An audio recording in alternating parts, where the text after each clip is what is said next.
Greetings and salutations. Welcome to this episode of Playwright Spotlight. Before we begin, smash that like button, subscribe to the channel, leave a comment down below, and share the show with a friend. If you're listening to us on your favorite podcast platform, be sure to leave a 5-star review and subscribe to the channel. My guest today is a Los Angeles-based playwright, originally from Columbus, Ohio. She is an alumna of the Ohio State University, where she graduated Magna Cum Laude with a BA in theater in 2022. She won the 2019 Gerald R. Black Prize for recognition of excellence in playwriting, and her plays have been produced in Ohio and California and include Men of Might, LZRDGRL, Bleed Me Dry, and For Sale Baby Shoes. Most recently, her play Being Alive and Other Big Jokes sold out its West Coast premiere run in the Los Angeles, California area, and she's a member of the Dramatists Guild. Ladies and gentlemen, please welcome Olivia Sawatzki. Hi, thank you. Let's try this again. We had a little issue. And I don't know what it is. My glasses always tend to fog up while I'm doing this. Just too excited. It's always exciting. It's so exciting. As we were discussing before, we had to stop this for technical issues. I walked by your poster for your most recent play, which was the Being Alive and Other Bad Jokes. Big Jokes. Yeah. Yes. And it happened to be closing weekend, so unfortunately, while I discovered you, I didn't get to see your work. So. Okay.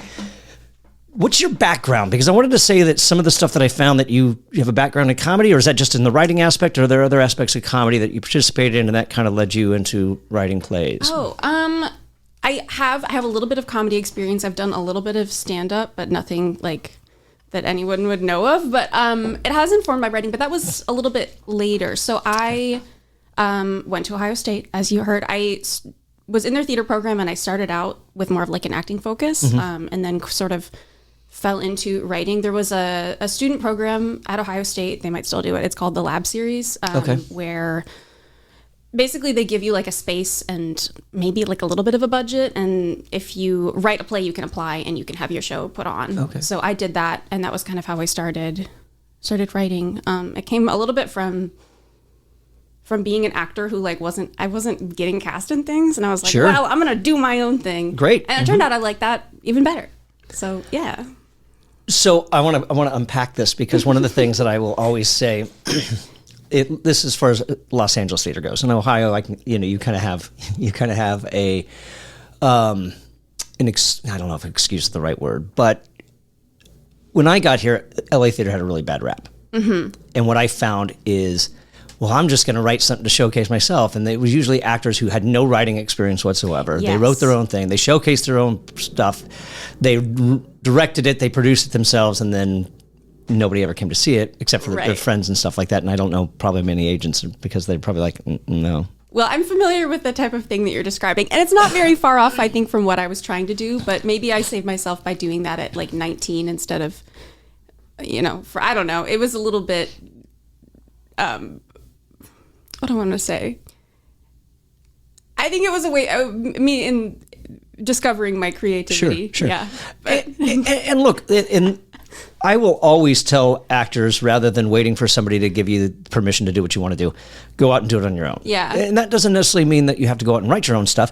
Go get the rights. It's so accessible. Go get the rights, grab a theater, cast yourself, and then get somebody else to direct you. And and that's what happened with this most recent play that you saw the poster of. I wasn't involved at all. They found my play on New Play Exchange, which is the only time that's ever happened, and they reached out to me, and I waived the licensing fee, because I'm still at the stage of my career where I'm like, nobody should pay me for my writing. Well, there's a lot of playwrights who will disagree with you, but I did make a little money off that production. But that was what they did. They got the rights to my show, and they did it on their own, and then I went and saw it. So I wasn't involved with the rehearsal process for that at all. Interesting. So forgive me, because I'm on the assumption, because I'm familiar with Stuart Rogers Theater. I've, ever since he first started Theater Tribe, I was working down the street from it. So we were acquaintances, and we'll run into each other all the time and say, hey, how's it going? What's going on? So I was under the assumption or presumption that you were just one of his students and wrote this play, and they cast it with the actors that you were classmates with. So talk about that. Were they looking for somebody that was LA based, or? No, it was really strange. So all of the production team and the whole cast for this production that just happened in March at the Raven Playhouse, Stuart Rogers Studio, it was all students in his acting class, and one of them apparently has been familiar with my work for a long time, which is saying a lot because I'm not very old. So she read this play, which was my first play I ever wrote when I was 19, and she found it on New Play Exchange and has been wanting to do it since, according to her. So she had the opportunity to do that and reached out to me, and I guess she's been using it for like monologues. Like, I don't know. It's crazy because I think, again, like when you're my age and I'm so early on in my career, the idea that like if I put something out on the internet, someone's actually gonna find it is like, I'm like, oh wait, I didn't consider that. But yeah, I was not. I did go to a rehearsal. You know, I gave them my little Dramatists Guild like standard contract. We did all that kind of stuff. Yeah. But no, I wasn't. Other than that, I went and saw the show, which was really fun. What was your take?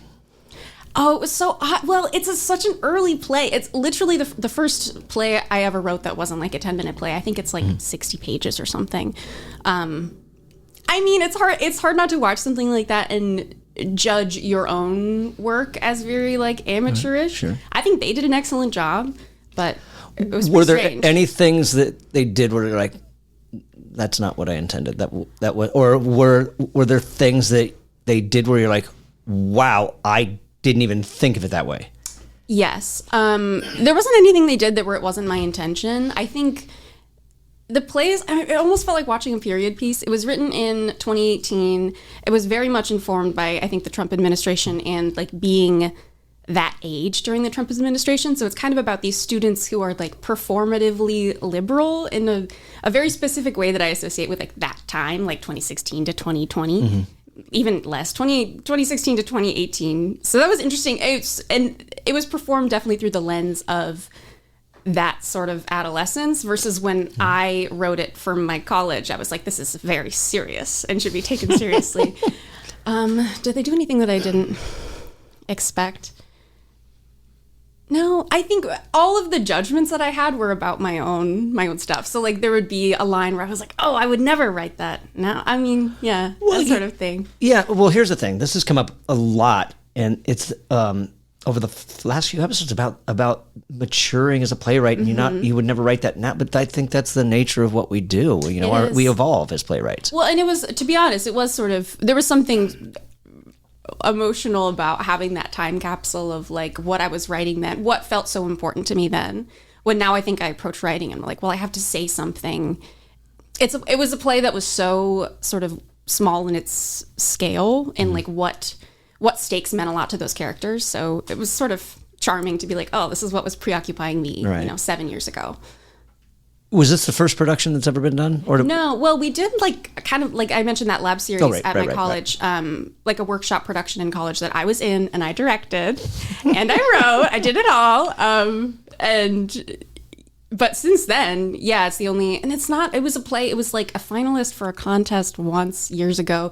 I kind of thought that it was going to drop off the face of the earth and then someone took interest in it, which I guess is how being a playwright is like. I don't know. It's the first time someone's just reached out unsolicited and had interest in doing something of mine. So what was that process like? How did that go? Well, I got an email that they wanted to do it and I was excited about it. It was, according to them, sort of spurred by, these are all people who are acting in LA, and this was right at the beginning of the SAG-AFTRA strike. So they wanted something to preoccupy their time at that time. And it was fine. I got to write my first playwriting contract. I got to determine my rates for like my box office payout, which just was kind of exciting. So you didn't do royalties, but you did a back end deal? I did a box office payout. Yeah. Okay. Right. I don't know why and then I told everyone like, mentors and people who have more experience are like, well, why didn't you charge a licensing fee? I'm like, because I was just flattered that they wanted to do it at all. Yeah. Okay. Having moved to LA were all the productions that were in Columbus done while you were there, or now that you moved to LA, are there production companies or theater companies in Columbus that have put your work on since you've moved to LA? I'm trying to think. No, this was in LA. This was my first experience having like third party interest. There were a few of my plays that I either produced, like there were a few that I did in college, and then there were a few with like community grants and that sort of thing that I produced on my own. Or like I told you, there was one that was supposed to happen in 2020 that was with a community grant that was canceled because of COVID. But no, it's really new to me. And I think, as you mentioned earlier before we were on mic, like when theaters shuttered in 2020, part of the reason I moved to LA was like, well, I can't be a playwright. I have to be a TV writer. That's the only career path that's left for someone like me, which is obviously not true in retrospect. But did I answer your question? No, sure. Absolutely. No, it was just whether or not, what's having moved to LA, if like, oh, Olivia's in LA now, and maybe somebody's reached out and done your work back home after you've moved. Not yet. I think this experience of the most recent show kind of reignited in myself like the possibility that I could even do this. Sure. So now I think I'm taking it a little more seriously, but I would say I'm very green for sure. Okay. So how long ago did you move to LA? I moved to LA in August of 2022. So okay, so it's coming up on 2 years. Coming up on 2 years, yeah. All right. Are you still writing plays, or are you really just kind of focused over on TV and film for a little while? Oh, I'm not doing any TV and film. I moved here with that intention, and not that long after I got here, the writer's strike started too. And I think not only was that like obviously impacting the industry, and I know some people in the industry, but I think it illuminated that it was not this like golden goose that I thought it was. So I was like, oh, this industry has its own problems, and oh yeah, we do. I'm still figuring out what I want to do, but I'm still writing plays. That was my next question. Yeah. Okay. Yeah. What's changed since you moved? As far as writing? Yes, as far as your playwriting has gone. As far as my playwriting has gone. Well, there's a lot of plays that were written, like between this first play, Being Alive, that they just did. There's a lot of plays that were written in between that I kind of just like finished or got, a couple drafts in and just kind of like let them rot. And I'm trying to overcome that. Like, I'm like, I have this like my own little miniature canon that I'm like not really doing anything with. So I think it's like I've been working on taking my own work more seriously. Sure. But I think going through the process of like having all these drafts of plays that never see the light of day, what I work on now is I hope it's a little better. Okay. All right. Well, on that note, I mean, when you watched your work, was there anything that jumped out at you, said, oh, that needs to change. I need to change that. That doesn't really work the way I intended it to, or were you just completely enthralled with what was presented, and that you didn't? I'm not saying that you have to find things, but it just seems like as writers we're always. Oh, there were a bunch of things that didn't work. There were.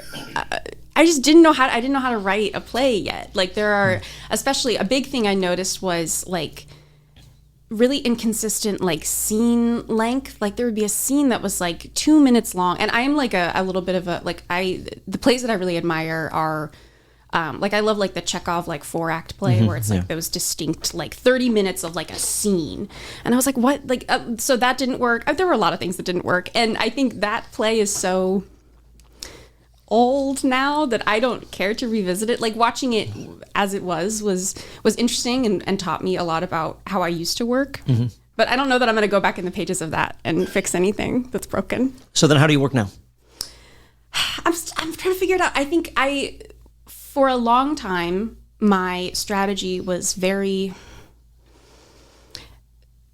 disorganized and kind of like I guess I would have referred to it maybe as like intuitive. I would go in and kind of stream of consciousness, like think of a character, put them in conversation with another character, and just be like, I'm gonna just write. And I would write 30 pages, and then I would go back and I would delete 20, and I would do that over and over again until I had a draft. And it was like, I think it taught me a lot about how to write characters and really discover who a character is. But like these plays didn't have plots. They were just these characters meandering around and having conversations. And I think I'm trying now to sort of work backwards and read the plays that I really admire and think about like, okay, this is great, but why? How is this built?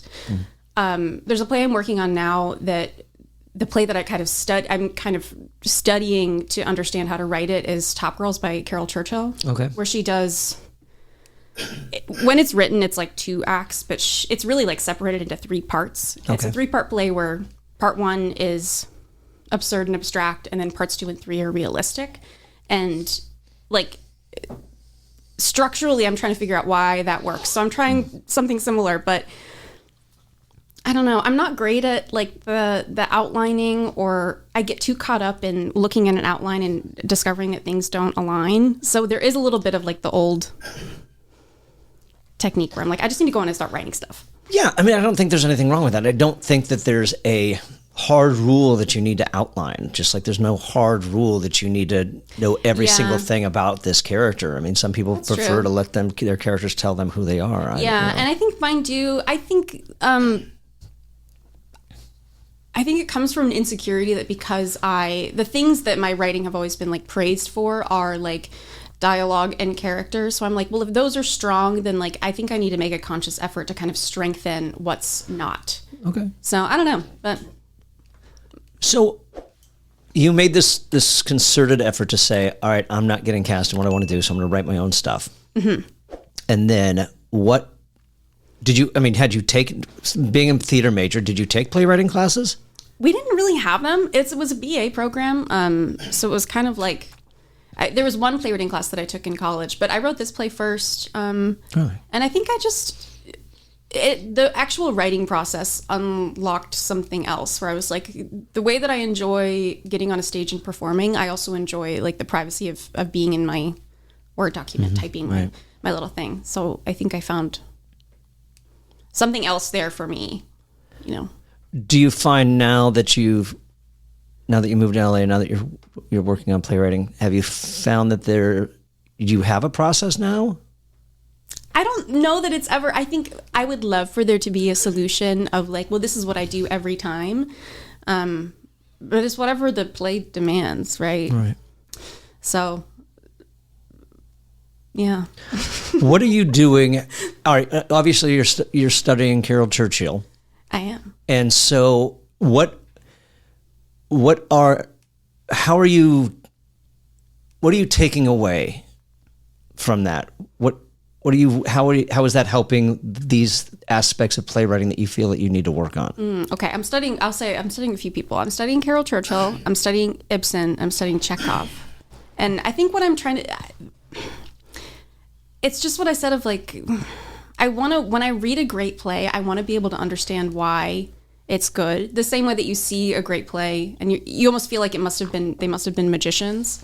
The same way that I see a bad play and I know what's gone wrong. I want to be able to know what's gone right. So for Carol Churchill, she uses absurdity in a way that feels connected without feeling like a gimmick, you know, and I think it's something I really like. My first play is not a good example, but I'm really interested in using like surrealism, absurdism in my work. But I want to be able to do it right. So it's like I need to read a play where I'm like, she's doing it in a way that's in service to the script. Sure. And it's funny you bring that up because when I was learning, and I told the story a second time, so forgive me listeners if you've heard this one and you're bored of it. But that when I was reading plays, I didn't know what I was looking for, but by golly, when I started reading bad plays, I knew exactly what was wrong, and now I know why those are good. The other ones, you know.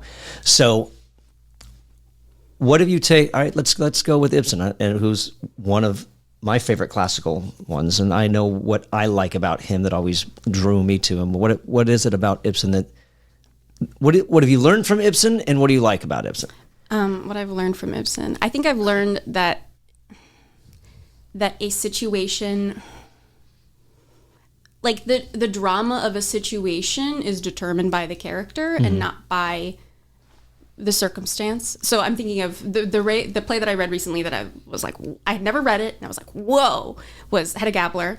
And I was like, it's so tense and it's so like urgent, but like all of the action is just happening in someone's house. Right. And it's just for him to be able to peer and see the sort of like intense drama that's happening behind these everyday situations. That's what I like about Ibsen and about Chekhov, that they're able to take a situation where like, well, this isn't a big deal if it was happening to me. Sure. But then you watch it happen to other people. I don't know. Yeah, I think that's the main thing from him. And that he'll like shock you with something, again, that like is not like Hedda Gabler like burning the manuscript. I was like, right. But it's like, it's symbolic. It's symbolic and it's huge within the scope of the play, but it's not violence. You know, it's not Titus Andronicus. So it's like when you just realizing that stories can be impactful and dramatic and big in small ways. Yeah.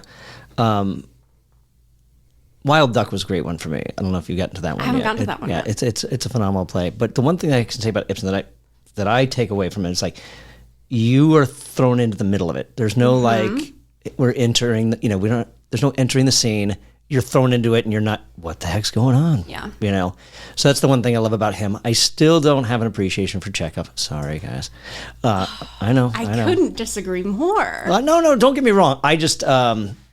Just the stuff that, man, maybe it's the productions I've seen. I don't think I've actually made myself sit down and read enough Chekhov that I should. Well, I've never seen a Chekhov production. I've only read it. And I think maybe that's why. I think it's almost, it has like a literature place in my brain. Yeah. And then, yeah, maybe I'm just a theater snob because I just haven't been able to get into Churchill. I've read a few of her things and I'm just like, I just can't. I think Cloud 9, Fens. Cloud 9's not my favorite. Yeah. What would I recommend? Have you read Top Girls?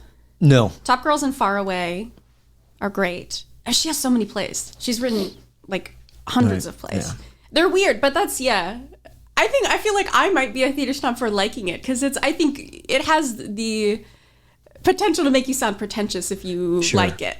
But fair enough. I think for me is that I think I'm not one for the absurd. I think I'm just more of a traditionalist and like, just give me the story. Don't give me this, hullabaloo, I suppose. I don't know. But that's I think the theatricality of the stuff that it could only be a play, where so many plays could be a movie or whatever. That's true. No Caryl Churchill play could be filmed. Like it would be preposterous. Okay. All right. I'll take that one. So how exactly, because we kind of touched on it, the evolution of your writing. And so do you find that things are clicking now and that as you apply what you've been learning from reading Ibsen and, have you been able to apply anything? God, I hope so. I was listening to your most recent episode and that Playwright was talking about like sometimes things happen on a subconscious level. And I'm like, well, God, I hope that's what's happening when I sit down and write. I hope I have some idea because I feel like I get in this like feverish, I'm writing a scene and then I finish it and I'm like, well, was that anything? I hope in the heat of the moment I made decisions. So time will tell if I've absorbed anything from reading the greats. Sure. When you finish a draft, I mean, what's your next step after that first draft? Do you just go back through, or are you grabbing friends? Are you doing the pizza party and saying, I wrote something, I need to hear it, come on over? I do have a process for revision. I don't have a process for writing, but for revision, I draft one, I take a long break. What's a long break? A long break is 3 to 4 weeks. Oh, okay. So a long break for me is like 20 years. Okay. Well, you know what? That's a great length of time because when you go back and see it, you'll discover all sorts of things. So I take a long break of 3 to 4 weeks and I put the draft away and I literally I do not look at it in that time. I try to do other projects. Sometimes I write a little bit of short fiction, so I'll write a short story or something just to, if I have the urge to write, so I don't look at it.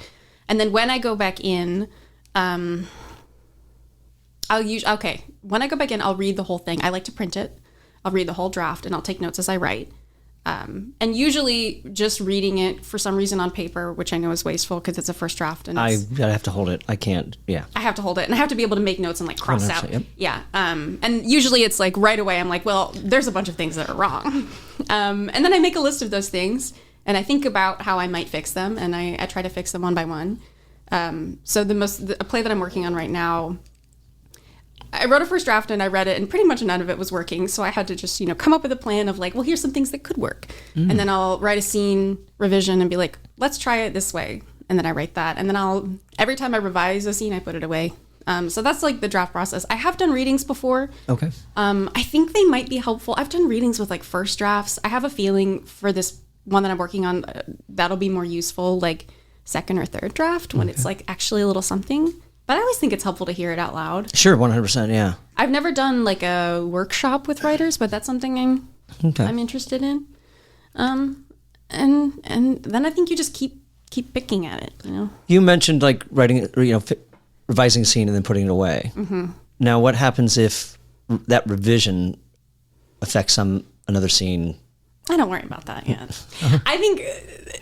I don't worry about that. I think I would call like a new draft complete once I've looked at all that kind of stuff. Okay. But I think in the freedom of like draft 1 is just whatever came out. Draft 2 is I go through and tinker with everything, and then I go and make sure that it connects in some way. I'll do the same thing. I'll put it away. I'll bring it back out for draft 3. I wish I had I know I said I had a process, but I'm realizing it just only exists in my own mind. Like it's not specific. I think that's the only place it needs to exist. That's the only place it needs to exist. Right. Yeah. But you're right. You write something that affects something else.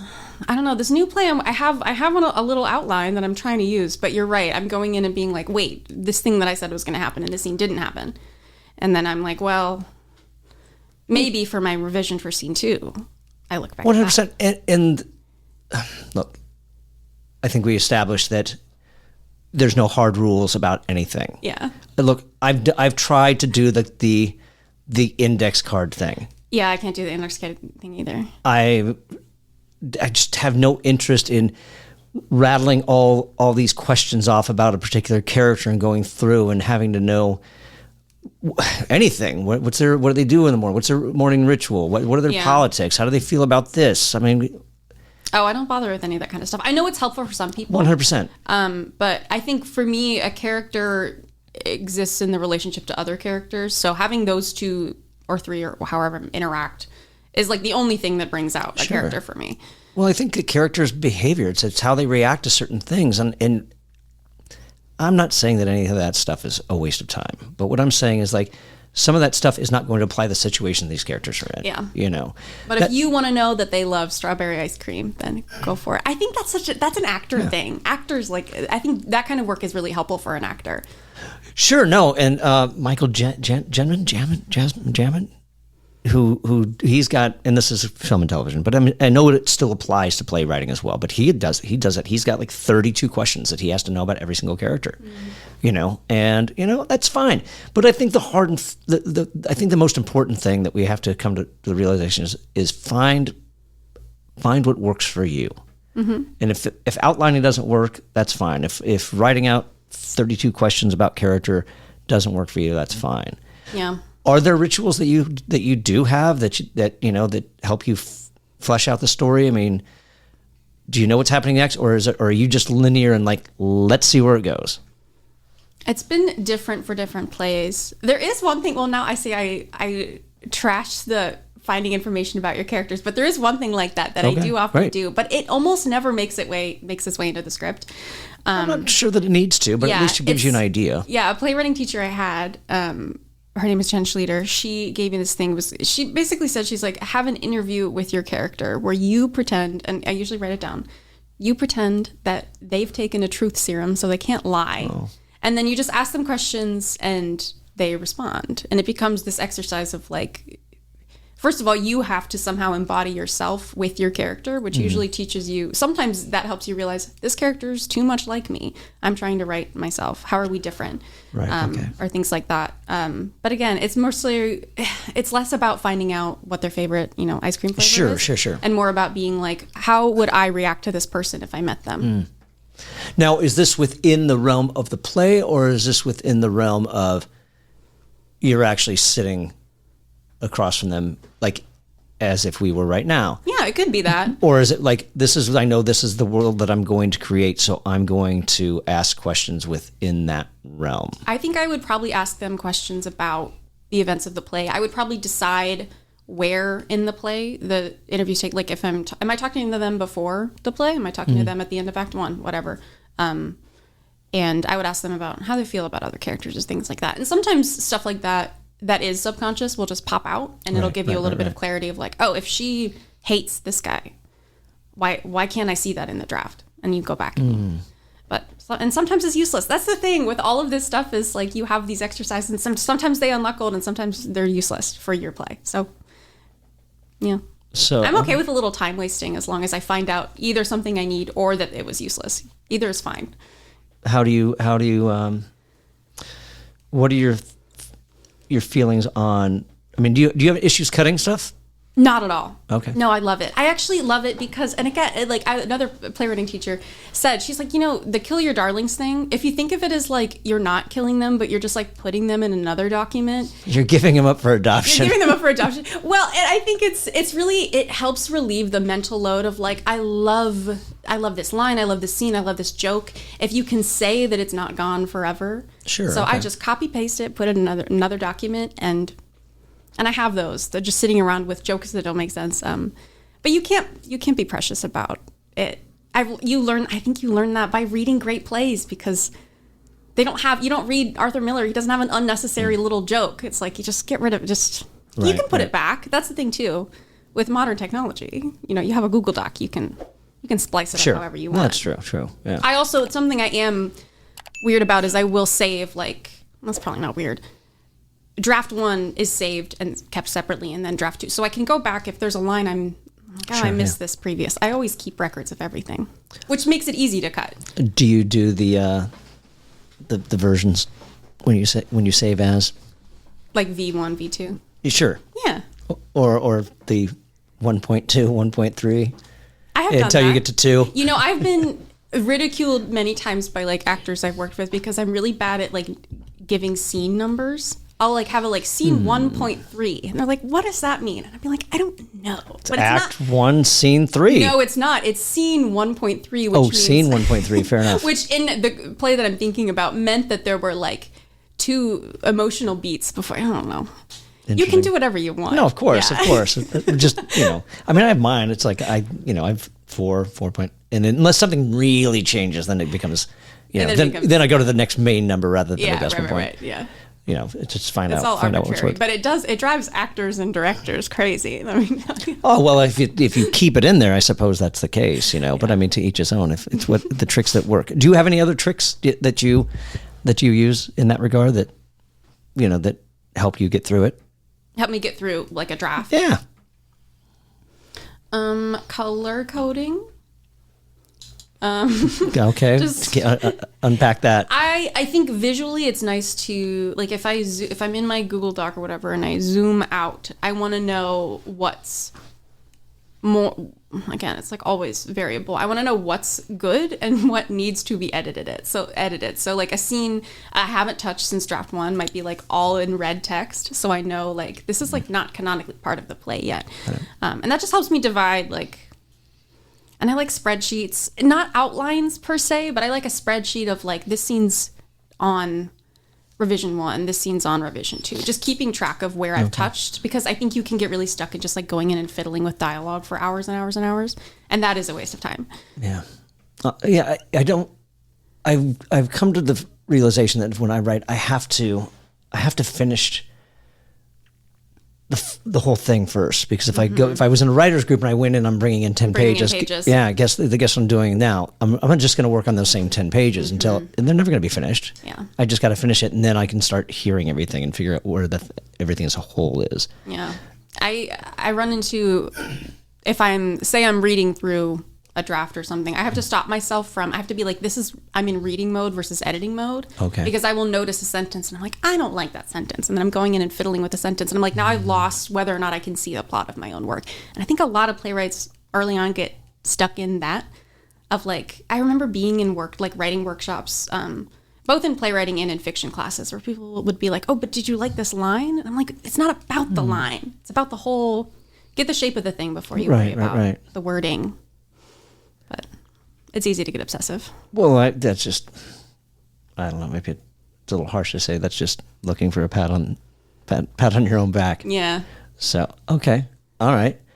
And then, so are you going through, on that note then, are you going through and just making note? Like, okay, I'm not going to edit right now, but go back and look at this page and we'll see. Sometimes if I don't have a lot of time, I think if you notice a glaring issue, two rules I operate as a writer is if you notice an issue, you have to write it down even if you don't have time to address it. And if you have an idea, even if I always have ideas like right as I'm about to fall asleep. And I'd be like, I'll remember it in the morning. My rule is you always have to write it down. So 100%. Take a lot of notes. That's my trick. Yeah, that's happened a few times for me where it's like, that's great. And you have to force yourself to open your notes app and just scribble something down just in case. On that note then, how detailed do you get when you're doing it? Because I will make note and then I'll like revisit notes. I'm like, what was that? What, Oh, I mean, there's plenty that are fully out of context, but I'll write entire scenes in a notes app because I had an idea. Whether or not it makes it into a finished play, but you should see how many notes are in my notes app. It's pretty mortifying. It's a tool. It's a tool. No, I think it's great. Some people, they'll use their voice recorder and stuff like that. Yeah, I have done that if I'm like driving, but there's something kind of mortifying about having to listen to my own voice. Well, it's something. Maybe that's unrelatable to you. Oh no, trust me, it drives me nuts all the time. I hate hearing it. I mean, I've gotten used to it here and there. Yeah, with the podcast. So, what habits have you broken as you've learned? Like, is there anything that like, oh God, I can't believe I used to do that? A long poetic monologue with lots of beautiful flowery language, and you can still find a few of those if you go back and read some of my old stuff. But I used to merely monologue. I think a monologue is like not as useful, I think, for most stage action as like actors tend to think, and I think part of it is that it's like the audition culture of like, oh, this play has a great monologue that makes it worth something. But yeah, I think just long text where a character's talking about themselves. I think taking a long time. Something I will do a lot is when I'm writing a first draft, the first like 10 pages are all this exposition, and I'll just go ahead and delete all of it. Because like you said with Ibsen, it's like you don't need explanations, and I think a lot of that is just respecting your audience and knowing that like you can be pretty vague and they're gonna sink or swim, Right. Not intentionally being obtuse or confusing, but I think not trying to resist over explaining and trusting that my audience will figure it out. What other bad habits? Writing characters that are just a version of myself. I'm like, there's nothing. Well, every character is going to be a version of yourself. Every character is, but I have a tendency of writing a play and being like, the lead is a brunette girl who's my age, and would you believe that she has my birthday? And then in future drafts she becomes someone else who's not me. But I think that's always that being my starting point is something I'm trying to be like, let's find something more interesting. Do you know? I'm going to go back to the monologue aspect. Do you know when you're going to write a monologue? Like when you're in the process of writing this play. Do I plan out there's going to be a monologue here? I guess, are you planning it out, or does it just happen? Is it organic, or? There's a play that I wrote, the one that was canceled because of COVID, it was called Living Primates. And that play, the structure of it is that the main character is speaking directly to the audience for a large portion of it. Mm-hmm. It's not quite like I guess it's kind of like the Shakespeare soliloquy is he's talking to the audience. It's kind of soliloquy-esque. Okay. Not to make that comparison. But, sure, no. But it's a lot of that. So it's like, it's not monologue as much as it's almost like at certain points a one-woman show. Okay. So that play that's an integral part of the structure. But I think it's something I resist for most plays. I mean, I'm trying to think of an example of like a monologue I really like. I'm trying to think. There's like sometimes the character speaks for a while, but it's not a monologue. Right. I don't know that I have. I think as a hard and fast rule, I try to avoid having a character reveal important information in the form of this monologue because I'm not writing for actors to audition. That's not what a play's, for. No.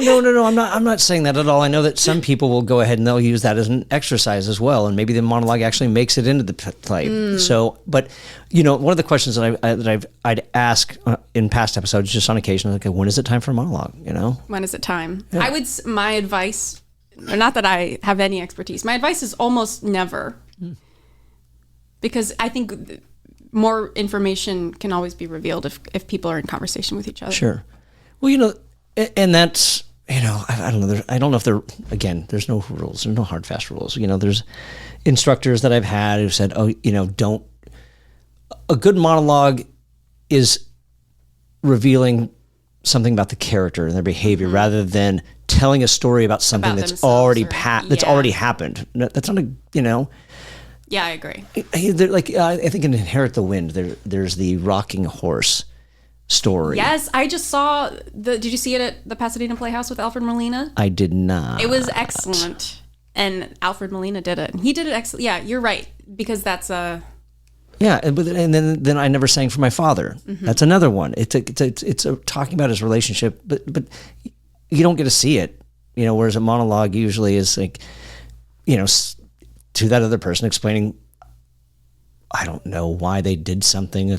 I don't know. I'm not a monologue expert by any means. I'm still trying to figure out why when monologues come into play and when they should happen and how long they should be. And and it should fit the character. I mean, if there are people in our lives, people in my life who do monologues in their every, it's like, sure. I think matching it to a character is important too, but I don't know. It's I don't know if I'm writing a kind of play that always has the name. I don't know. I shouldn't say. I can be like, I never write monologues, and I'm gonna write one again someday. The next thing, as soon as you get home and start writing it up. But it's easy to philosophize that you don't like or use something when you're asked about it. Yeah, I just don't know if there's any other times that when I'm writing where it's like, here comes a monologue, or there needs to be a monologue or anything like that. I feel like it's almost like a vestigial part of, I think, an era of playwriting gone by. You know what I mean? I think of like a Tennessee Williams play as like having monologues.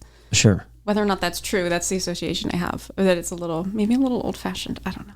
Well, you see, and then I'm going into the again, a monologue about something that's already happened. Yeah. Williams did a lot. It's with Blanche and her the boy that she loved. The monologue about Maggie and talking about how his Rick's relationship with his friend, things like that. And so it's a method of storytelling. Yeah, and you can use it or not, I guess.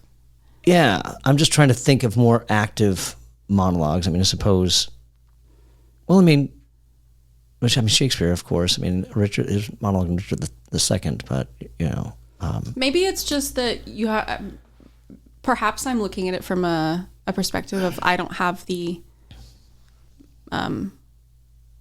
If you're choosing to use them, then you know what you're doing, and perhaps I don't know why I wouldn't use one. Yeah, off the top of my head. Yeah, I mean, I know they're used as a tool, but I'm also curious of if that's when they make it in, or if it's a concerted effort to insert one right here, because it just kind of happens. Yeah. It's more of an analytical aspect of like trying to, which we know there's no formula for any of this, at least as far as playwriting goes. What's that? I often wish there was, though. No, and I think that's what we're always trying to figure out, as far as, especially when it comes to the creative arts, that obviously they've become. Hollywood's figured out a formula, but Hollywood's figured out a formula because it's based on, well, maybe that's not true. I mean, as far as television, yes, definitely, because it's based on commercials. Yeah. In marketing aspect. Film, obviously they figured something out. Blake Snyder, Save the Cat, he found out. But I think that's I'm not saying that every movie has to have the Save the Cat formula, but I think what he's found is commercial success formula on how you should write something if you want to get it read and produced. Yeah. And I have noticed there's a little bit of often when Hollywood people are giving advice to writers, and it makes sense because of the economy of that industry. It's a lot of like, here's how to get your work read and produced, where I feel a lot of theater advice, it's about that too, but I don't know, I think there's a little bit, theater is always this thing, again, like talking about like theater acting versus Hollywood acting. Sure, I think we tend to dig more into the craft and the sure, you know what I mean? There's a book called, have you read Playwriting by Stephen Jeffries? I do not believe so, and I'm going to be really embarrassed if I turn around and it's on my shelf. You should. It's a great book. But he talks about the Hollywood, interestingly, that the American movie has a formula of like always a happy ending, where he says in most drama, the formula is tragedy. Obviously there's, the comedy, but it's interesting how he talks about like the commercial success of like hope in America, whereas like a lot of great theater is really depressing stuff, like the people we mentioned before. Sure, yeah. It has a different commercial appeal. What? Yes, I think that I'm going to go with escapism for Hollywood. Because they want to get away from the tragedy of their lives, and that there's hope. And then maybe theater is a little more truthful in the slice of life aspect. I don't know. You've proposed something that I've never really kind of... And it's not my idea either. No, sure. But I think it's interesting to think of that way, that the same story that would be a great movie, to me, is... You can see how it might not be a great play. Obviously, there's exceptions, but... Well, I think it also... attention spans have changed. So, I mean, scenes in movies are short. You know, they're quick cuts, and scenes in theater really can't be short. I operate under that. No, likewise, and I think that's what I've learned with beginning playwrights, is that they have a tendency to write movies. A TV show or a movie. And so all of a sudden they've spent 4 lines in one scene, and all of a sudden we've changed locations. You'll see, and then you'll see, and it's like there's a scene change already, and then your distraction is pulled. Yeah, that is. I mean, it's hard. I think if you have exposure to mostly film and TV, which most of us do at this point, it's at our fingertips. There's a misunderstanding there. There's still new great theater being written all the time. So. You had mentioned something I wanted to. Oh gosh, darn it! Now I wish I remember what it was, because I was like, I want to know more about that. Now I've lost it. Okay. Well, if it comes back to you, hopefully it'll come back. Oh, that's what it was. It was you, because we were talking about getting your work out there. What are you doing to get your work out there? Besides putting it on New Play Exchange? Putting it on New Play Exchange, which is not usually, I think. I've talked to a few playwrights who are like, oh, I've gotten, a hit here or there. But that's not really a marketing device, right? Well, I mean, it could be. It kind of is. I mean, I suppose like it's a tool for let's say for high school and college students. Their instructors may say, "Hey, go find a playwright there's a whole bunch of new stuff that you can find on this platform, and you might find something you like." Yeah. Opposed to going through all the old, the usual things. So yeah, in and that regard, it could be. It tends to be very new, because I've noticed even like playwrights that I've followed on New Play Exchange or something, as they sort of move through their career, they seem to intentionally become a little more all of my work, if you have a New Play Exchange, you can like go download the script, because like I'm not really out there that much. I think playwrights who are further in their career, it's protected. They might list the plays they have, but they're not just like giving it away for free. Yeah, I think they'll include portions of a particular play, and then if you want the full thing, then reach out. Yeah. But you can't use it obviously if your play's published, at least to distribute your play. But I am on there just because why not? I'm still figuring it out. I mean, I don't have an agent. I'm trying to sort of put myself out there either for, regional theaters that have open script submissions, or, there are, all these little fellowship programs that every theater has some iteration of, either like the theater sponsor, like writer group, that sort of thing.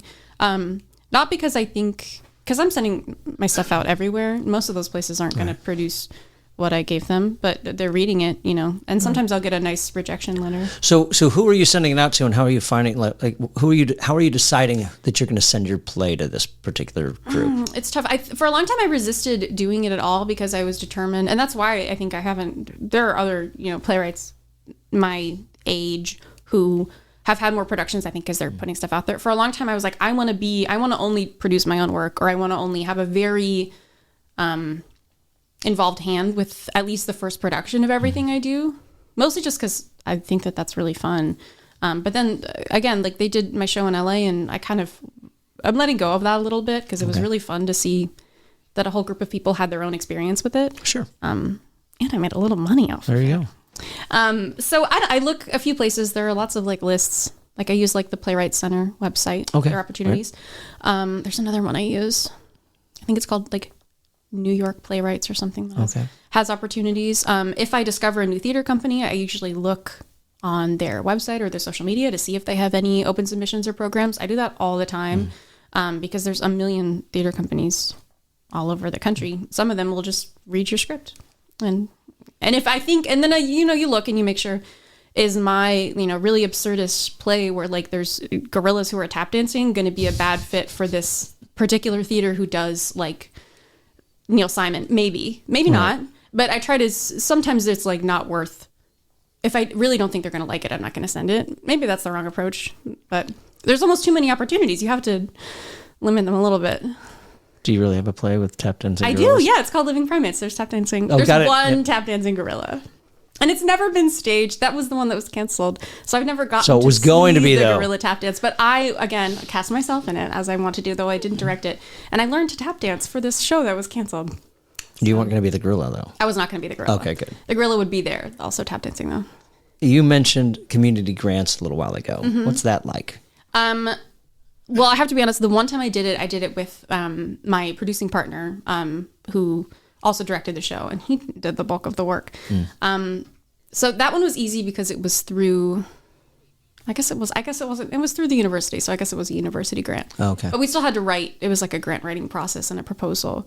But I'm pretty intimidated by it. I mean, I see these things, these opportunities, and I think my tendency is to assume that I'm not going to get them and then not apply, which is a bad habit.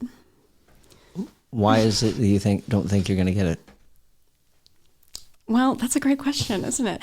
I think I'm still at the stage where even the act of like taking my work legitimately and thinking that anyone would give me money to do it, that's like. But somebody just gave you money. Someone did just give me money to do it. I know. Yeah, you're right. You're right. It's hard. And it's hard too, because I think when I talk about this sort of thing, people are like, well, you can't appear that you're not confident. And that is, because it makes you seem like you're not confident. Sure. But it's hard to be confident and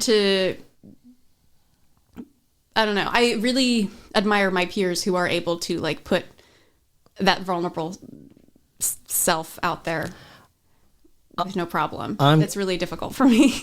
I'm going to say that it's not, and I'll tell you why. Because you continue to write, and I think if you didn't have a confidence, you wouldn't bother. I think that people that don't write because they're afraid of rejection or anything like that, or at least afraid to put their stuff out there or anything like that, or might start a project and then like, well, this isn't ever going to go anywhere, and then they just stop. And that's true. I think there's the piece of it where the writing aspect. Yeah. The writing aspect, it almost feels like I have to do it even if nobody read it. Okay. And then there's the part where, and it's the hard part of being an artist in our time is that there's this idea that you have to be your own marketing department, and I think that's the part that really intimidates me. I want the work to speak for itself, but like you have to make some effort to. And you have to not, and it's hard, you have to like not snivel. I went and saw this production in LA with my boyfriend, and I was invited to do a little talk back after the show. And he made me promise, he's like, promise you're not going to go up there and apologize for your work.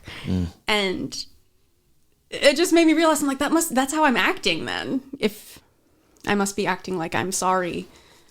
And Was this different than? No, this is the one that happened in North Hollywood. Okay.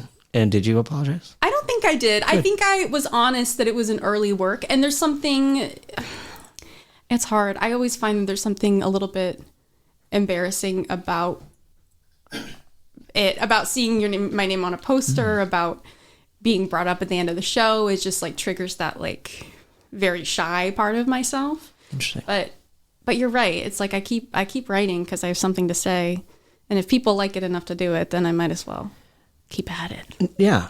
You said early work. So is that early for you as far as it's an early work compared to the stuff you've written, or is it an early work that you feel still isn't finished? Both. So what needs to change in the production that you saw? What needs to change in that piece? Well, if I were to go back and rewrite this old play, it's like a fixer-upper. There's a lot of stuff. There was dialogue that didn't sound like the way that humans speak. There were structural issues. I mean, and it was very well acted and performed, and they took it really seriously, which was really, again, I was like, whoa, you guys like are doing this as if it's like a real play, which it is. But I don't even know. I think it's almost like to go back and revisit even that idea of writing about adolescence. Like I couldn't even do it in the same way because I'm not 19 now. So it's what we need. I don't know. I think that one it exists as is, but to revisit, it's just so much we need to change structurally. I don't even. And you don't see sitting down and saying, okay, these are the issues that I found, or these are the holes that I found, and I'm going to fix them? I certainly could. I think I've always felt like, maybe it's coming from a background of like being an actor and, and participating in production, something about like finishing something and then the way that a theater production ends and then it's over forever. Right. I think there's a point where I become bored of a certain script. I think arguably I need to delay that boredom until later. but for that one, it's nice. It was like reading a diary entry more than I think revisiting a legitimate, and I don't want to deal with, but it was not intentional the way that I think my work is now. Okay. Yeah. All right. What motivates you to sit down and write, and how do you make yourself do it? God, I just have to. I have always talked to writers that I will never forget. There was this fiction class I took in college, and my teacher, he was a fiction writer, and he was talking about like how much he hates sitting down to write. And that's something I hear echoed all the time, like in other writing groups I've participated in, or when I'm, talking to other writers, they're like, oh, just the sitting down to do it is awful. And I'm like, but why are you doing it if you don't like it? I think it's fun. I think I was always like a type of kid who daydreamed a lot. And then what I'm doing now is I'm like, well, how do I make it a story? And then I just sit and I write it down. It's very meditative for me. So I schedule time the way that I do with anything else. Right now I work a full-time job, so it's limited, but usually it's like Saturday, I'm going to go to the library and I'm going to sit down and I'm going to write for 3 hours. And I do that. And I'm a very regimented, sort of like rigid person with my schedule. So like if it's in my schedule, then I'm doing it. And once it's in there, I'm at the library and I'm writing and I try and make it fun. I mean, it's always frustrating, but just the act of making a play, I think, is frustrating because so many issues arise. But that's the point where it's like, okay, take a break and come back and make it fun again. Mm-hmm. When you say so many issues arise, like what? Well, the things you talked about were, say, again, I'm thinking about this recent play. I'm reading a scene and I'm like, this one character doesn't feel alive. So I go to another part of the play and I discover something about this character and maybe I fix up that scene. And then there's this domino effect of like, now the whole structure is upset and all these relationships, like they're saying something in the previous scene that doesn't make sense with what I now know about them. I think there's times where I get attached to, this is the story that I want. This is the plot that I want. This is the event that I want to be the most impactful in this particular scene. And like, it's not the same for me as cutting extra stuff. It's like just making decisions. It's you want to make the right decision for your play. And I think, I don't know, I think taking breaks is part of the process. Sure. I think going on walks is part of the process. Like, that's how you get the space to return to it with fresh eyes. Do you avoid writing at home? Is that why you go to the library? Less distractions? I avoid writing at home. Yeah. Sometimes I do. I think it's good to, part of the reason I always liked like study halls or like, I like something about other people being in a space also working on something is really motivating for me, because you can't go, if you go to a library and you have your laptop out and you're just scrolling on your phone, like you look like an asshole. Right. Sorry, can I curse? Yeah, fuck yeah. Okay. But if I'm in my room, I can do that for 5 hours. So yeah, I just like a quiet space and I like libraries. And you can go there and you can check out a book that's related to the thing you're writing to. You can make a day of it. Okay. You can go get a coffee before or after. Again, that's a way to make it. That's an interesting way to look at it. It's like if you get stuck, you have a whole... You have resources. Yeah, a whole plethora of things that you may not have at the bookshelf, at your bookshelf at home. Yeah. No, I love the library. I think everyone should go to the library. Whether or not you're writing a play, you should just go there. Yeah, I'm terrible at that. I couldn't tell you the last time I was in the library. Oh, I go to the library all the time. It's a great system. And it's like, and two, like, I think... plays are hard to find like online. People know this. If there's a play I want to read, the easiest way is to find a copy at the library. Sure. Just recently I checked out a copy of like a Martin McDonagh like compilation of a few plays, because I was like, I really wanted to read this one play. I was Which one? It was The Beauty Queen of Lee Nan, which I have not read yet, though I have the library book. Yeah. How many plays are in this compilation, just out of curiosity? I think like 3 or 4. Okay. But that's a great, the play section of any library, go to the theater section and you can check out all kinds of stuff. Yeah, I really want to read Pillow Man. Oh, I love the Pillow. Go to the library. Is that a short or is that full length? I think it's a full length. Okay. It's been a while since I read it, but... I have a tendency not to return books when I go to the library. Well, in LA, they don't, at least the LA County Library, they don't charge you. Well, they will start to like rack up charges, but they go away as soon as you return the book. Oh, that's nice. Yeah. That's nice of them. But you do have to give them back eventually. You can't keep them. I probably have library books that I checked out back in the 80s. Oh, okay. That just never made it back. They might still take that I never even read. That's good. So you don't, it's LA. So, I mean, library is probably a much better place opposed to going to a Starbucks where everybody is on display. Look at me, I'm writing. Oh my God, it's so embarrassing. And then I pull up, and you know what's the worst part is if I do that in LA, I pull up my play. I'm like, God, I hope nobody thinks this is a screenplay. Because it's a stage play. And also, for a commodity of reasons, for a long time, my computer battery wasn't working and I was too broke to fix it. So I had to have it plugged in. And like cafes, it's hit or miss whether you have an outlet. You always have an outlet at a library. That's true. Yeah. And it's free. There's so many places now that they've covered their outlets. They don't want us charging in there. Yeah. Yeah. And I don't know how much computers really rack up electricity bills. Electricity bills. I think it's part of it too, is they don't want you doing what I do, which is walking in someplace, getting a $5 coffee and camping out for 6 hours. There's signs like, there's this one cafe, it's near UCLA, I don't remember what it's called. It has like this beautiful courtyard with like a tree in the middle, and they have a sign that's like, you can only stay for an hour or something, which nobody follows. But I just don't need that hostility. The library, you're allowed to be there. You're by a college. What do you expect? Yeah. The kids are going to come. And they're going to do their homework. You're still going to make the money. I think that if I spend money on a bagel, that I've earned at least 3 hours of working at your cafe time. That's what I think. But no, it's not like a restaurant. Others might disagree. It's not like a restaurant where you got to turn your tables or anything like that. Yeah. So you've kind of touched base on a couple rituals. We kind of went to rituals. So when you go to the library, is there any other things that you've got to do? It's okay, I got this, I've got that, I've got my coffee before, I'm just going to get it after.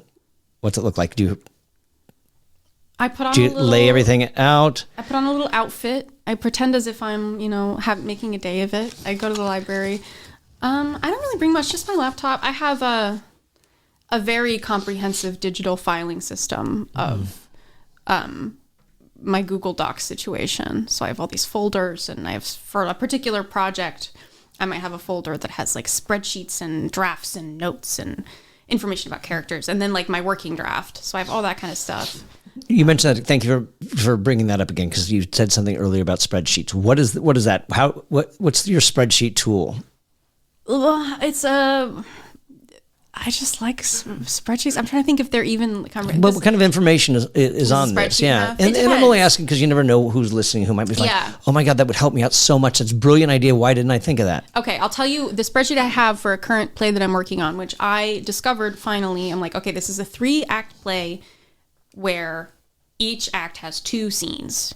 So I just made a little spreadsheet that has like a column for act 1, 2, 3, and then it's divided. There's scene 1, scene 2, scene 2, 3, 3. And then I have a little space for what happens in between the scenes, which is something I learned from Chekhov, is that there's always like all this time and events that have happened between his scenes that makes when you come back in, like, I think that's really interesting. So I'm trying to do that with this play. I want to unpack that when you get to keep going. So I have a space for what happens in between scene 1 and scene 2, scene 3 and scene 4, scene 5 and scene 6. And then I have a little box that's like, what happens in this scene? And I think because I also write some prose, something that's helpful for me is to write as if I was writing like the blurb on the jacket of a novel. Okay. Here's what's happening in this scene, written out in prose. And then it helps you kind of see if your scene, you write it. I'll write that after a scene is written. And then you can see immediately, like, this is weak, because if I'm reading the paragraph version, the blurb version, it's not making sense. So then, I don't know, right now I'm kind of tweaking those. So I have a little paragraph for every scene saying what happens. Tweaking those, going back and rewriting the scene. And then that little table is a really good way, at a glance, to be like, is this a story? Like, I try to think of, like, again, if I could do it with a great play, if I could take, three sisters and I could break it into this 4-act structure, I could make this table. So then I have to look at my own table and be like, why is this one scene a question mark? Or like, why doesn't this one scene read as like anything's happening? So it's just kind of an organizational tool. Have I used any other spreadsheets? Oh, and then I do my little color coding. It's weird because I'm such an analytical person. So I have all these little systems where like once I've done a draft of a scene, I like make it a little darker color. It's just, I would advise anyone who's like lean into the stuff like that, even if it's like silly. It's something that I couldn't explain, but it's an organizational tool. Sure. Yeah, absolutely. It helps me keep track of where I am. Yeah. And then that's why I was like, oh, hang on now. So when you do that, when you take that approach, it's like what happens in between. Mm-hmm. So is there still a setup in scene 1 and then whatever happened beforehand, before scene 2, the in between? Mm-hmm. Is that the scene 2, the reveal of everything that was set up in scene 1, even though certain things happened? Or do we just... So for instance, for this play that I'm working on that doesn't yet have a finished title, in Act 1, scene 1 and scene 2, it's about two friends who work together. And at the end of the first scene, one of the characters gets promoted and they become their friend's boss. Mm-hmm. So then in between, I'm like, okay, well, what happens? Well, he gets really into being a boss. He gets really close with, the higher up manager. He starts kind of mistreating his friend. Maybe they've had a conversation about his friend's work ethic where he became more of a boss than a friend. So it's like, I'm thinking about, okay, 2 weeks ago, they had this conversation. They haven't hung out for 3 months. Like all this information, this can all change, right? It's just a reference point. But then I can go into scene 2 and I'm not having to use exposition to reveal all this information. Right, I just know how it's affected their relationship. Does that make sense? Well, no, 100%. Yeah. And so this is what my question is to you now. Is that something that you learned in your playwriting classes, or is that something that you learned because you were reading Chekhov, you're analyzing it like, oh, okay. It happened because I'm trying to think what I read. I'm reading Three Sisters is a great example because there's always like a year or whatever. I don't know if you've read that play. I think I've seen scenes from it. The transition that helped me a lot with that play is I don't remember which actor, which scene. Irina, one of the characters, all she wants is, she's like, I just want to work. She's unemployed. I want to work. I want to get a job. And then in the next act, she's gotten this job and she's been doing it for a while and she's miserable. So you have this thing of like, this is something she wanted, and in between here and now, it's completely broken her spirit. You don't need to see that happening or even hear about it. You just need to see how she's changed. The behavior of the character. So it's another thing about like, it's a place for me to put my exposition where it doesn't have to make it into the draft of the play and just like muddy everything up. But that's a brilliant tool that I love it because it's, we've talked about, how do you write good exposition, where you're using a tool. Put it away. You're writing a tool, or you're using a tool of how to avoid exposition instead, which is pretty brilliant. Avoid exposition that, like, what I hate is like heavy exposition. Yeah. Oh, it's interesting. Give it a try. Maybe I'm onto something. I think so. I think it's a brilliant idea. It's helping me a lot, yeah. Because otherwise, I think you're always trying to, even if it's an early draft, you're spending the next scene working out what happened between these people, that things have changed. And it wouldn't work for a play where the next scene happens 30 seconds after, Right. But yeah. So, all right. So I'm curious because I want to break that scene down real quick between those two characters. If it's is that scene really only between two characters? One gets promotion at the end? How it is right now, the whole play takes place in a food truck. Okay. And the big boss, like the owner of the food trucks, comes by at the end of this shift to like count the money or whatever. And that's when he gets his promotion. Yeah. Got it. And then obviously I'm assuming big boss, who just has a small part in that scene, makes appearance, has a bigger. I reuse him later as something else. Something I like a lot, which is this is something I've learned from Carol Churchill. Okay. I like doubling actors symbolically. Oh, interesting. So if I have one actor playing this person's boss and I reuse him later as the villain or something or whatever, sure, you have this meaning of seeing the same body. That's something she does in Cloud 9, I think, to great effect. Interesting. Is really having, because something I think when actors double sometimes in a way that's not as useful in plays is when we're just supposed to believe that like that actor has become this totally, it's useful to acknowledge that your audience sees the same body. You know what I mean? And forgive me, I was reading Churchill in college and whatnot, and I just kind of pushed her away. You were like, I'm not interested in any of that. And remind me, does she do that? It's like, it's in the script. Alex is, played by this, George, played by the same actor who plays Alex. Mm-hmm. She does that. Not all players do, but I do that too.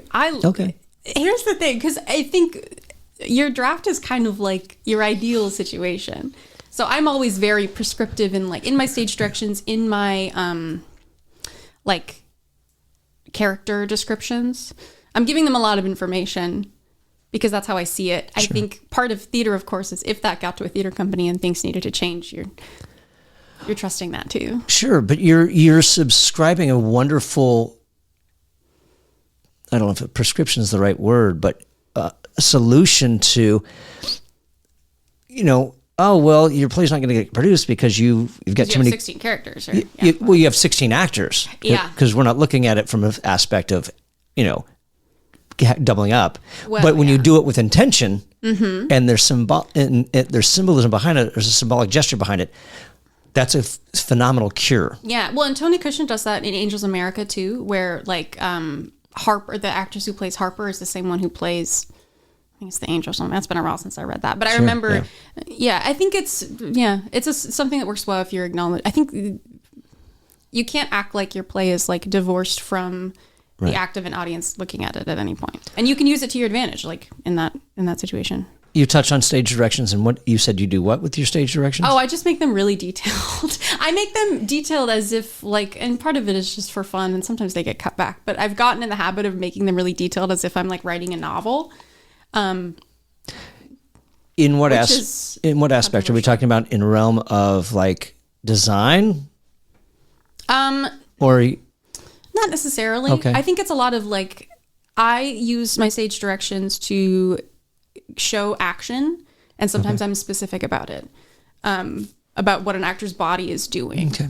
Which some people disagree with. Some directors really don't like that. Right. And some directors might choose not to use it. Sure. And that's okay for you?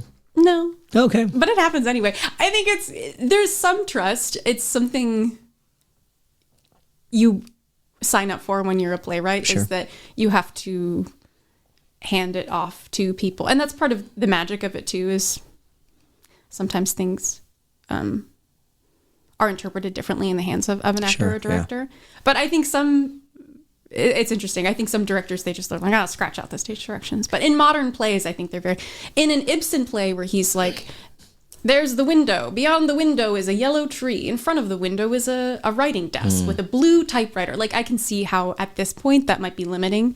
Well, and I don't know if you know this. I'm not trying to challenge your education, but from what I understand, please do. From what I understand, I don't know how much of that is Ibsen's or how much of it. But from what I understand, it wasn't until in the 80s, a lot of stage directions when plays were getting published were from the stage manager's books. Oh, interesting. Okay. Yeah. Now, I don't know if that applies to Ibsen, because I know that Williams is very detailed about his. Yeah, his George Bernard Shaw is the same way, where it's they were expecting it to be written or read. Yeah, exactly. Yeah, exactly. Yeah, I don't know. So I think now we're not writing plays to be read, because who would read them? I might still. I'm operating under the assumption that it's for a tactical purpose. Fair enough. But yeah. What about your character description? Well, I think I'm I'm trying to think. I do the kind of, sometimes I fall into the trap of doing, what do I want to say, trendy things. I think there was a period of time, I'm thinking specifically of a play that I love and that I did in college, The Wolves by Sarah DeLapp, where there's a bunch of characters, they're all on the soccer team, none of them have names, but she gives descriptions that aren't, and I've noticed after she did it, a lot of other playwrights did it too, of descriptions that are more about this person's personality, but it might be this character wears Birkenstocks, and that's you're supposed to make assumptions. Okay, there's some insight. That's okay. I wouldn't mind that. Okay, or something like that. So I something like that is fun to give information about the character. Usually their age. I don't give anything about what they look like physically, because I don't think that matters. Yeah. But then, yeah, maybe a little bit about like they're an anxious person or they're a sympathetic person. Or Yeah. I guess the reason why I ask is that, again, just some beginning playwrights where they just go into all this. This is this person in there where it lists like four or five personality traits. I'm like, I don't need to know that ahead of time. No. I hope that better show up. I better gather that from the front through as I read the play. Yeah, that's that true. I can gather that by the behavior and stuff like that. So that's what true. I think sometimes it's helpful. There's a play I wrote. It's called Men of Might, which you mentioned in your intro. Yes. It's about fraternities, and that one I think I forget when I think I mentioned the shoes that the like fraternity brothers wore because I was thinking about like in college, like a guy who wears, Jordans versus a guy who wears like Adidas Sambas. It's like you start painting a picture of your mind if you're thinking about a fraternity guy. So something like that. And not even as a note for costuming, but just so the director or whoever can picture this guy. Right. Like he wears a backwards baseball cap versus a forward baseball cap. That's two different guys. Potentially. I wear a backward baseball cap. You're not a forward baseball. There you I go. can't because I just went back in the day when I first started. The reason why is because I with it backwards. I looked my age. When I put it forward, I looked like I was 15. Okay, interesting. So you get a little bit of like, I'm going to go play a little league. I don't. It was something, but like just something about it. I remember I was in a speech writing class, and so one of my peers was like, "Why do you wear your hat on backwards?" Because I think they were making a judgment call or something like that. I'm like, because if I don't, I look like a 15-year-old. And I flipped it around like, oh yeah. Well, some would argue, I guess, because if you're wearing it forward, you're using it. Let's think about. You can start to build characters off of this thing. Someone forward, they're using it maybe to block the shade. Someone who's wearing backward, it's an accessory. Yeah, okay. So it's like, what person wears a hat as an accessory versus for utility? Sure. Those are decisions you make about your character. Yeah. Just to bring it all back to playwriting. Yeah, no, of course, which is brilliant. And then here I went getting into wearing a backward baseball cap and lost the next question that I was going to ask you. We were talking about, character, stage direction. I think there was something that you said that was the catalyst for my next question. Okay. But I lost my train of thought. That's okay. That's okay. Was it stage direction? Was it set? Was it? You asked about design. Yeah. Well, that's and it goes by what the director. Some directors don't like that.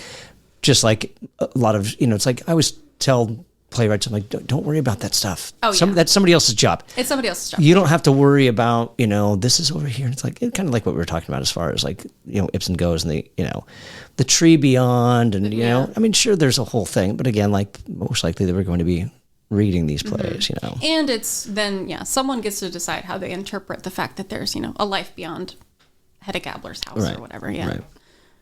Which I'm game for. I love designers. They always, come up with. Oh, I've seen some brilliant design. I'm like, wow, it just too detailed. But I mean, I'm one for simplicity. And if I can get that same idea across with very little, opposed to, again, I'm coming from a producer standpoint where I don't have a big budget. Oh yeah, me neither. Well, that's why when you mentioned having being worried about your play being produced because there's too many actors, it's like, well, for my purposes, I'm never going to have a theater that can hold more than 3 actors on stage. Right. So it is, there are sometimes, especially if I'm writing something with the intention that I'm going to produce it or me and my friends are going to produce it, where I'm considering things like that. Sure. How do I keep it simple? How do I make it cheaper? Right. How do I make that serve my story? Sometimes that limitation is helpful. Yeah. I mean, there was but again, the last 3-person play that I saw was this elaborate New York City 8th story apartment. And you were there. Yeah. They really did a great job, Yeah. But I think that a play like that calls for it. I don't think, so. And sometimes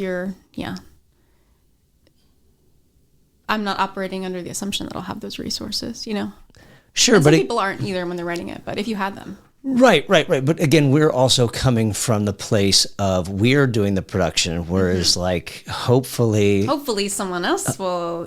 Hopefully the play's good enough to where somebody else is going to put up their money to showcase your work, and they're really going to make it shine. Where maybe you're your purpose as the playwright is just to tell the story, and to, you That's true. know what I mean, or as or to have a night of theater. I think it depends on what I don't want to say the purpose, the intention, I suppose. Yeah. I mean, I'm also, again, I wrote a play where there's a gorilla tap dancing on stage. That's a logistic that you have to figure out. That's especially if they use a real gorilla and teach it. Especially if they use a real gorilla. So I think I always leave room for an interpretation of my intention that is like, it could be very DIY, or you could get a really fancy gorilla suit and a very talented tap dancer. But maybe you don't have that. Or a very talented tap dancing gorilla. Or a very talented tap dancer gorilla. What are you working on right now? I'm working on this play that takes place in a food truck. It's about work. I think it's about part of the reason I'm in my draft 2, so I'm like very much in the throes of like figuring out what it's going to be about. I think what it's about is I'm getting to an age where I'm out of college for like a little while, but I'm still, adult life is new to me. Okay. Sort of being in charge of my whole life is new to me. And like, I think there's this feeling among young people, especially now, that we're like not really talking about where, but I think it's somewhat universal. It's like you grow up and you realize there's a lot more limitations on your life than you thought they were. And right. I think about how, like, just a few years ago, offhandedly, I would say to someone like, oh yeah, I think someday I'm going to live in Ireland for a few years. And then I'm like, wait, when am I, you have these, it's a little bit about the death of dreams, a certain type of dream, taking place in this relationship between these two friends who work together at a really shitty job. Sure. Well, I think that just to go back to your comment about like, how am I going to go back? How am I going to live in Ireland for a few years? I mean, and not to say that I couldn't, but I think there's so many things when you're younger than I am that you just think you have all the time in the world. Sure, but something's changed in the world over the last 200 years, and I don't know what that is. I really don't know what it is, but for some reason, it was doable. It was accessible back then. It was, you could live in, New York and go live in Paris. You can just pack up and go move to Paris. You can be in London, and now I'm going to go live in Barcelona and do it.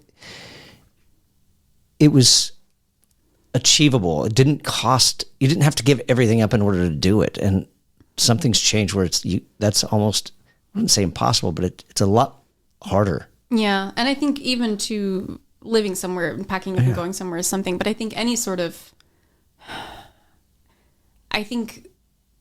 growing up as like a very, again, like a daydreamer kid, like I had all these, I thought life was going to be very adventurous. And I think there's a little bit of a reckoning point when, I have my corporate job, I have my healthcare, which I'm very lucky for, and I have my routine, and I go to work and I come home and I make my dinner, and I'm not saying everyone's life isn't like that, and mine might not be like that forever, but there's a reckoning of like adolescent dreams about your life, and then realizing that your day-to-day life is your life, right? It's not all about someday I'm going to do this. It's the life I'm living Monday through Friday is my life. Right. So I can either like that or not. I think it comes from a place of fear and conformity. This is what we're told we have to do. This is what we do, rather than say, screw that. Give me my bare minimum. I don't need a lot. I'm going to go pack up. I've saved some money. That's a great place right there. It's just like, rather than getting comfort and acquiring all these material possessions that now we either have to put out in storage or, hopefully, maybe, I don't know, maybe you leave them at home with your parents. But back then, the young artists they would just go and they'd be able to grab a flat somewhere in another place and go live their life. And, maybe that's a fear that's like, oh, I can't do that Not that I'm not that you're not allowed to, or I don't know. Yeah, well, and I think the thing that's happening right now in the play is there's these two main characters who, of course, are like both me in some way. And one of them is dealing with that fear by just kind of believing that everything's going to work out, believing that they can quit their job and they can do whatever, and they're still going to get, their dreams. And then the other characters, their way of dealing with the fear is like, I am just going to become really into my food service job, and that's going to give me all the meaning in the world.